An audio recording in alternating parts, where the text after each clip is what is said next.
Good news po, sa lahat po ng mga kukuha po ng Glam Residences, meron tayong free furnishing, okay? Free furnishing program sa Glam Residences.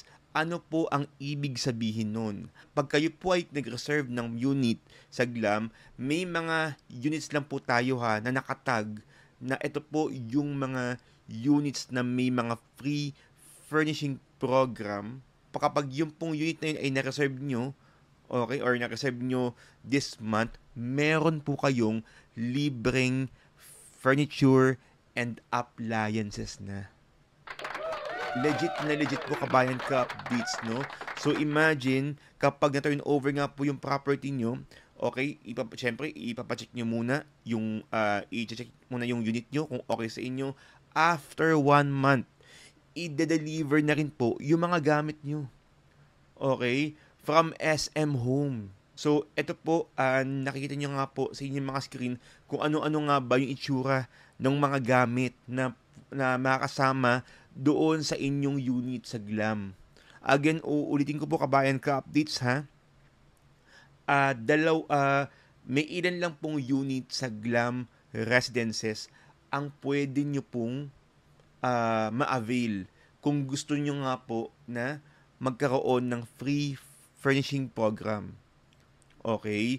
So, nakita ko po yung listahan, limitado lang po kabayan ka updates. Again, limitado lamang. Hindi po ito lahat. Limitado lamang na 1-bedroom units. Para ma-avail po itong free furnishing program, kailangan nyo din po mag-spot DP ng 5%. Oo. So, for example, nag-reserve kayo ng 50,000. Ayan, nag-reserve nga po kayo ng 50,000 pesos. After that, magabayad po kayo ng 5% down payment.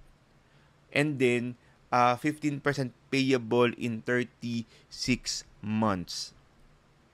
Okay? So to lang kabayan ka updates, wala namang parang ganun pa rin naman. Libre pa rin po ang gamit nyo. Kumbaga parang isipin nyo na nga lang po kabayan ka updates, yung 5%, okay, umuulan sa labas. Yung 5% kabayan ka updates, parang ito na po yung parang instead na iipunin nyo for your appliances, ibayad na nga po natin sa SMDC para ma-qualify nga po tayo for the free furnishing program. Okay? Ang ingis ng ulan, nakakainis. Okay. Nako, sa lahat po ng mga kabayan ka updates nating asa Pilipinas. Nako, may bagyo po tayo, Julian PH. O, ingat-ingat po tayo sa mga diyan, sa bagyo. Baka lang masama case kung alam po ulit, no? Meron tayong free furnishing program sa Glam Residences. Sa iilang units po sa Glam Residences. At para ma-avail po ang program na ito, kailangan nyo pong ma-reserve ang unit na kasama po sa free furnishing program list at kailangan nyo magbayad na ng 5% spot DP.